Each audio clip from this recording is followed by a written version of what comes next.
when I first learned I was the wrong gender for my family's legacy. It was career day at school, and I proudly told my class I would one day run Mitchell Manufacturing just like my father. That night, I overheard my parents talking. "She's got such a head for business," Richard, my mother, said. "You should see how she lights up when you talk about the company." My father's response was immediate. "It doesn't matter. The company goes to David. That's tradition. Girls don't run manufacturing companies." 15 years later, I stood in my brother's office, our father's old office, watching him sign the paperwork that would fire me from the company I'd given my life to. "Nothing personal, Emma," David smirked, sliding the papers across his desk. "But let's be honest, you're not cut out for this. Maybe start a cute little boutique. Something more feminine." I kept my face neutral as I signed, remembering every sacrifice I had made. The Stanford MBA, the countless late nights, the supply chain innovations that had boosted profits by 40% last year. None of it mattered. I had the wrong chromosomes. "Clear out your desk by end of day," David added, already turning back to his phone. "And Emma, Dad was right. Girls don't belong in manufacturing." I walked out with my head high, past employees who wouldn't meet my eyes, past the systems I built, which David had spent the last year dismantling in favor of his golf buddies' half-baked ideas. In my office, mine for one more hour, I packed up 15 years of work, photos, awards, business plans Dad had never read. And at the bottom of a drawer, I found something that made me smile for the first time that day. A list of every supplier, contractor, and logistics company Mitchell Manufacturing depended on, along with their contract renewal dates. David had never cared about the relationships I had built, the trust I had earned, the favors I was owed. A shadow fell across my doorway. Marcus Chen, head of logistics. His expression told me he knew exactly what had happened. "Need help with those boxes?" I shook my head. "I'm fine, Marcus. But remember that conversation we had last month about starting our own logistics company?" He nodded slowly. "You mean the one where you mentioned having enough capital to buy out 3 major shipping contractors?" I pulled up an email draft I prepared months ago when I first saw this day coming. "How would you like to be COO of Summit Logistics? Incorporated last week. Fully funded. Ready to start operations." His eyes widened as he scanned the business plan. "Emma, this could control the entire regional supply chain. If you got the right contracts." "You mean the ones up for renewal? The ones David doesn't even know are expiring?" Understanding dawned on his face. "You've been planning this." "For years," I admitted. "Why fight for a seat at their table when I can build my own?" Over the next 2 hours, more visitors arrived. Sarah from accounting passed over for a promotion in favor of David's friend. James from operations ignored when you warned about quality control issues. One by one, they accepted job offers from Summit Logistics. By the time security arrived to escort me out, my team was in place. My plan was in motion. David called after me from his office. "Goodbye, Emma. Some people just aren't meant for real business."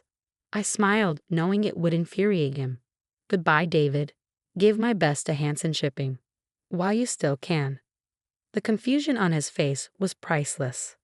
That night, I sat in my home office, surrounded by the silly girl thoughts that would soon revolutionize regional logistics. My phone buzzed. Jack Hansen, CEO of Hansen Shipping, confirming our Monday meeting. I looked at the old photo on my desk. Dad standing proudly beside David, his hand on his son's shoulder. Me slightly off to the side, always edge out of the frame. "Girls don't run manufacturing companies," Dad had said. He was right. I wouldn't be running a manufacturing company. I'd be running the entire supply chain they couldn't survive without. Monday morning arrived with a flurry of panicked texts from David. I ignored them, focusing instead on the Hansen Shipping contract spread across my new conference table. "Emma, this is brilliant," Jack Hansen said, reviewing our proposal. "Real-time tracking, optimized routes, consolidated shipping lanes. This could cut costs by 30%. The same proposal I gave Mitchell Manufacturing last quarter," I said, before they dismissed it as overcomplicating things. "Their loss, our gain." Jack signed with a flourish. "Summit Logistics is now our exclusive regional partner." As if on cue, my phone buzzed again. I picked up. "What the hell did you do?" David's voice was shrill. "Hansen just canceled our contract." "Did they? How unfortunate. I heard they signed with some new logistics company. Summit something. You're behind this. Behind what, David? A better business model? Isn't that what you called real business? The stream of profanity that followed was cut short when I hung up. I had more meetings to attend. By Wednesday, we secured 5 more contracts. Thursday, we acquired the region's largest warehousing operation. Friday, we announced our new supply chain management system, the same one David had dismissed months ago. Mitchell Manufacturing stock dropped 15% today. Marcus reported, handing me my afternoon coffee. Investors are panicking over supply chain instability.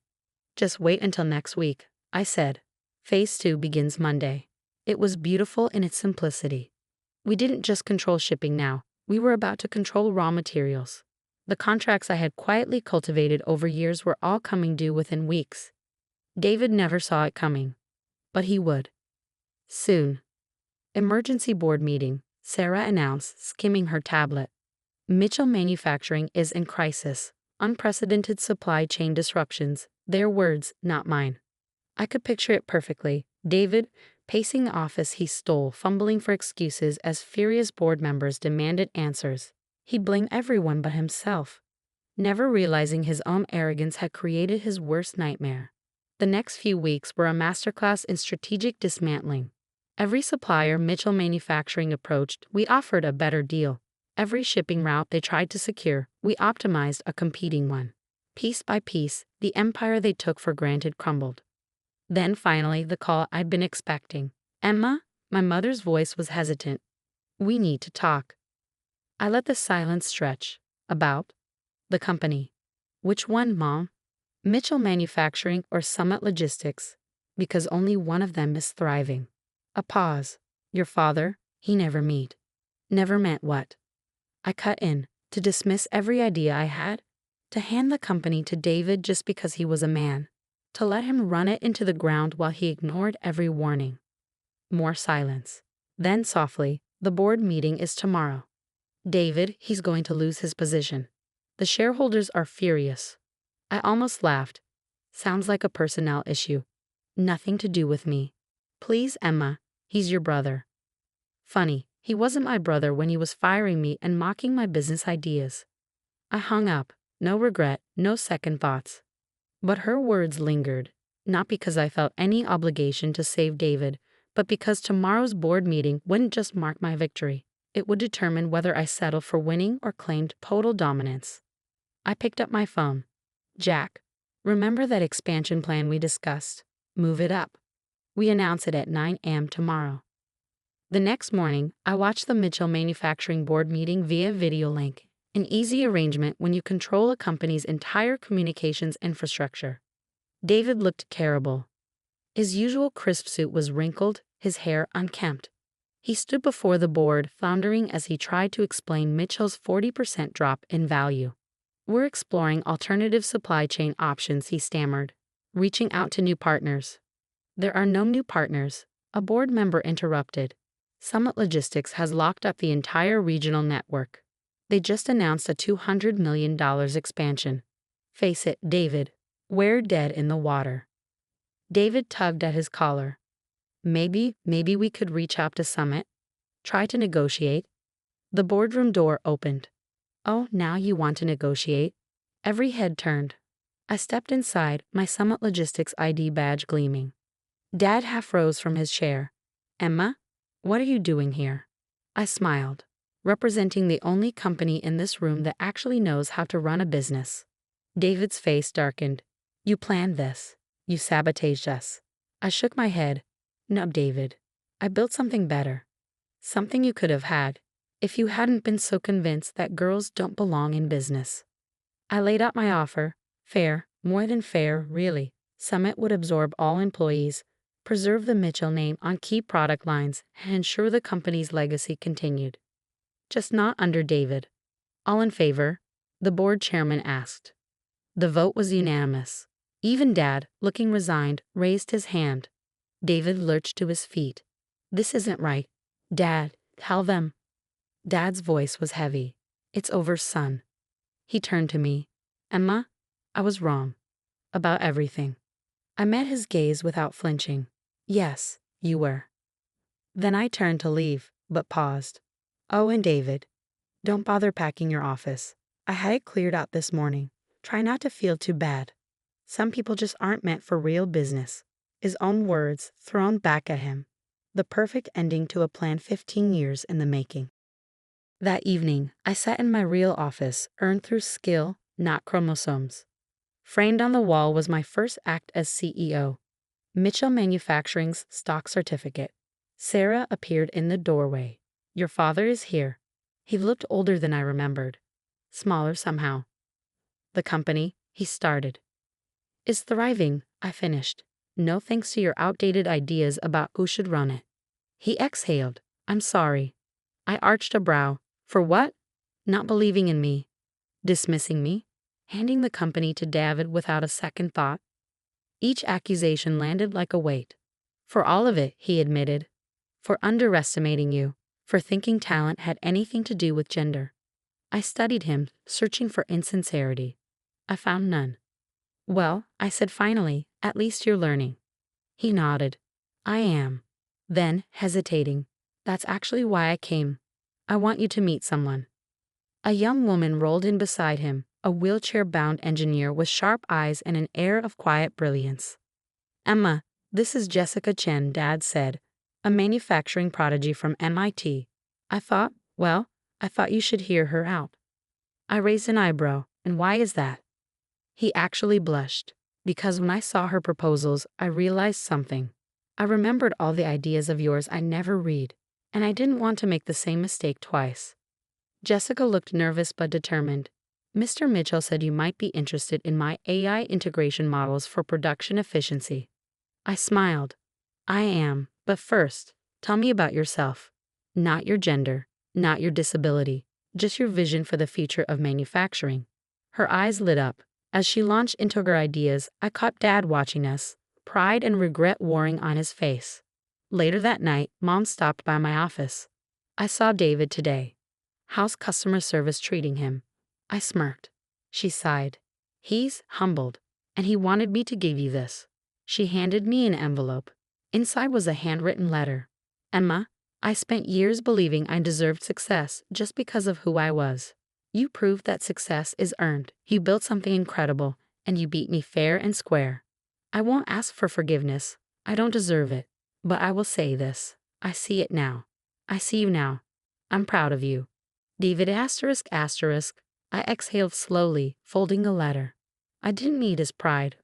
But maybe, just maybe, I'd appreciated it. Smiling, I turned back to my desk. There was still work to do. After all, this empire wasn't going to build itself. And now everyone knew exactly whose hands it belonged in. I read the letter twice, then picked up my phone. David, be in my office tomorrow, 8 a.m. sharp. Bring your customer service reports and any real ideas you've gathered from actually listening to our clients.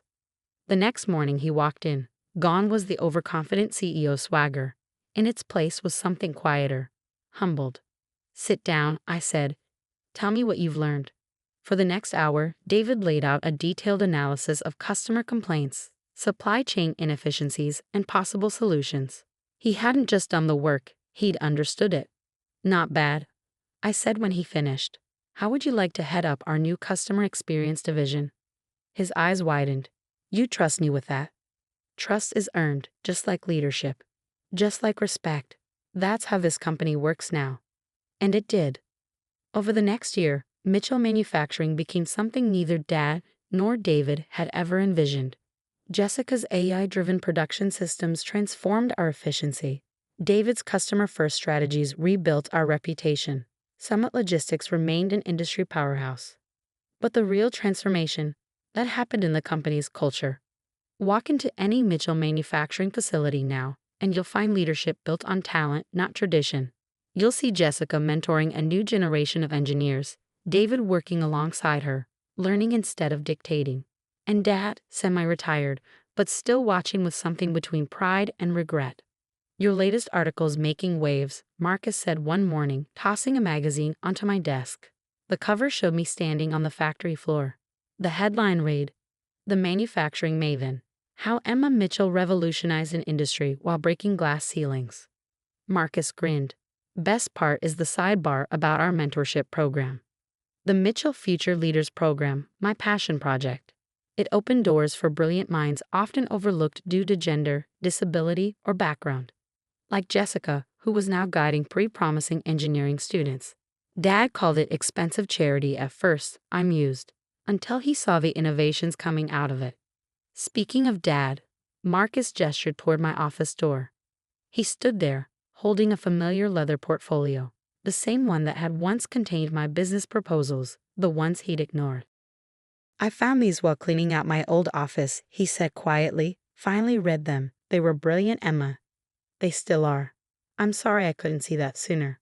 I took the portfolio, flipping through the ideas that had built my empire. Want to hear my latest proposal? Expanding the mentorship program internationally. He sat down, eyes filled with something I'd never seen before. Respect. Tell me everything. And so I did. Because sometimes the best revenge isn't proving someone wrong. It's proving yourself right. Again and again. Until even the deepest prejudices crumble under the weight of undeniable success. David stops by my office every Friday now, not as the entitled hare he once was, but as someone who finally understands what real leadership means. You know what I realized, he said one afternoon. When Dad said, girls don't belong in business, he wasn't just wrong about you.